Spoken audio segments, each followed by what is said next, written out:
to the Be the Hero channel. My name is Isabelle, and I help you understand who you are using personality typing and astrology. Now, these are going to be the signs that are most affected by the full moon, which is a super blue moon, happening in the sign of Pisces on August 30th. But before I dive in, hit that link in the description below to get my Horoscope Made Me Do It hoodie, which is now available in another color for a limited time. So check it out in the link in the description below and get that hoodie now in this color before it is no longer available. So we have a full moon occurring in the sign of Pisces on August 30th in 7 degrees Pisces, I believe. Off the top of my head, I'm trying to remember. Again, off-grid-ish, moving around, hard to film.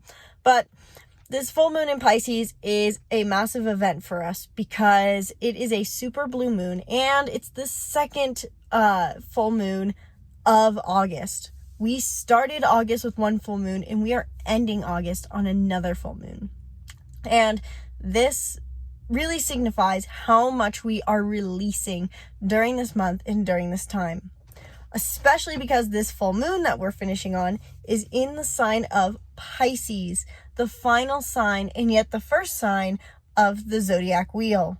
And so this is really, Pisces is all about dreams. It's the reason it's beginning and it's the end and the beginning at the same time is because it both represents the highest vibration of being, excuse me, and also it represents, it also represents the womb in astrology. And so it's showing how Pisces really signifies how the beginning is the end for us. The end is the beginning. And we become the most whole as we become the most pure. And we are whole at the beginning of our journey. And our journey of life is really about the process of learning everything, experiencing everything in order to come back to that state of wholeness.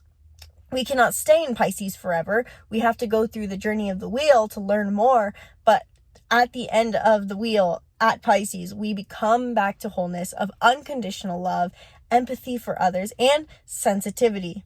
So this full super blue moon in Pisces is an invitation for us all, and especially for those who are Pisces or have strong Piscean energy, to focus on healing, focus on becoming whole, and allowing yourself to just be rather than do. Pisces opposes Virgo. And this is a reminder that while we've been recently focusing on self-care, wellness, practical things, our 3D world, now we can just focus on existing and focus less on all this material stuff and just focus on how we feel. Not even so much in an emotional sense, but a frequency sense. Harnessing the frequency of unconditional love. Now, we also have some planets in Pisces, and because of that, the sensitivity could be accentuated, and all of us are going to be feeling potentially a negative sense of sensitivity, and then only to feel a sense of healing. But some of us will feel this more than others, and that depends on your zodiac sign. So, the signs that are generally going to be most affected by this full moon are the ones who are going to be in the mutable modality, because the moon affects those within the same modality the most.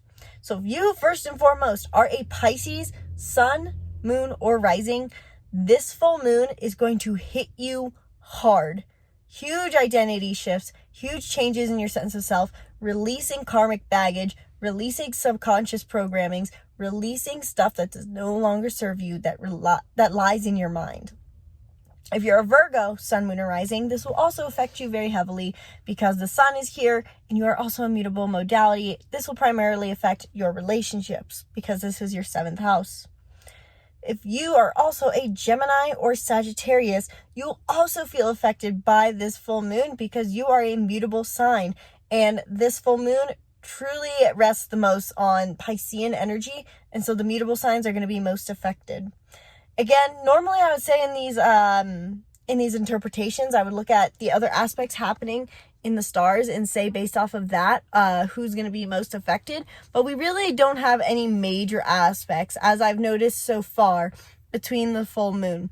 Really, the most potent and strong energy of this full moon is the fact that we have 3 planets, the sun, moon, and Neptune in Pisces. And so this is really accentuating the Pisces archetype, making those who have a sun, moon, or rising in Pisces very affected, and also affecting the rest of the mutable modalities.